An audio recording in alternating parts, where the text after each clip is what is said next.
Hey, David Breslow back here with you. In today's mental golf coaching tip video, I want to talk about the difference between imagery and visualization. Imagery using your imagination more specifically. Here's what I've discovered over the years. Most golfers know about visualization. Of course, it's a very popular topic in the mental game, right? It's in all the books. It's in all the books on peak performance. It's in all the books on golf performance. It's in all the books on mental game work. Here's what I've discovered though. Visualization is more difficult for the majority of golfers than so many of us realize. I'd say up to 85% of the golfers I've spoken to tell me they try to visualize. Some have trouble seeing an image, first of all. Others have trouble with the visualization actually believing it. Here's the difficulty. When we visualize something, we know we're trying to do the right thing. If you stand at the first tee and you visualize your shot hitting the center of the fairway, going exactly where you want it to go, that's terrific, of course. The problem is if you don't do that very often in your actual game, there is a bit of resistance to the visualization. That's the issue. And the visualization tends to be a little bit distracting in terms of there's a bit of a separation between you and the picture that you're seeing. Now, when you use your imagination, things change drastically. The use of your imagination doesn't have the same filters and the same things that get in the way of achieving not only the vision that you have, the image that you have, the imagination of it that you have, but also the feelings that starts to come automatically along with your imagination. Here's the little thing. A lot of people who know me, you may not know this about me, many do, I'm also an actor, besides a mental game coach. Very effective actors use the process of imagination to help create a character that is more believable. Why? Because mentally, physically, and emotionally, the imagination triggers and touches on all three of those things.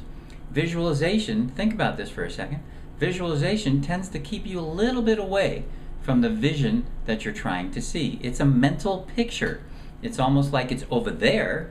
When you're doing imagination though, it's right here. You're feeling it, you're sensing it, you're being it right now. That's the difference. So, if you're a golfer where visualization doesn't really help that much, you try it, but you're only doing it because you read about it in a book or somebody suggested it to you, consider using your imagination. It's the most important club in your bag, to be quite honest. Everybody has one. I don't care if you're 82 or 28 listening to this video. It just doesn't matter. You have the ability to use your imagination. Now, think about this for a second. You can imagine yourself hitting your first tee in the center of the fairway, can't you? Yes, you can.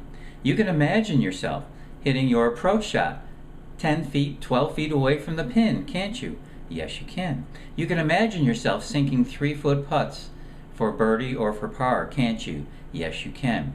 See, the cool thing about imagination is it doesn't matter what your history has been. It doesn't matter if you have a history of mishitting your first tee shots, of having trouble taking your range game to the first tee, or hitting your approach shots onto the green. It doesn't matter if you have a history of missing short putts. Imagination triggers a mental state, a physical state, and most importantly, an emotional state. It's the strong emotional state that actually causes you to reproduce the image that you're actually seeing. Now with visualization, many golfers report to me they don't have that kind of experience. It's more just like a mental picture that they're a little bit detached from. It looks good. Yeah, it looks good. Yeah, I like the idea of seeing myself hitting that first drive of mine into the center of the fairway and getting off to a great start. But can you tell just by me saying that how a little bit detached it is from me? But I can sure as heck imagine myself sitting right here.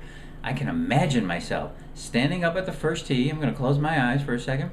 I can imagine myself standing up at the first tee, taking a beautiful, long, comfortable, relaxed practice swing and stepping into a dress position and taking a beautiful swing over the ball, and that ball headed right towards the center of the fairway because that's where I wanted it to go.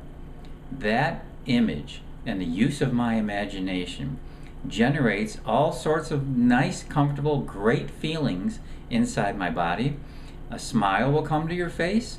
Mentally, you'll be there. Emotionally, you'll be there. And physically, your body will be more into the image that you're seeing. So, if you think this is a joke, it's not. Go to the driving range today and practice the use of your imagination. It's a lot easier than you think. Simply stand there and imagine yourself doing exactly what it is you want to do. Imagine yourself. Can I imagine myself doing this? That's a key question. Can I imagine myself hitting the shot that I want to hit right now? Yes, I can. Can I imagine that ball landing exactly where I want it to go? Yes, I can. Can I imagine what that'll feel like to see what I want to see happen out on the golf course? Yes, I can.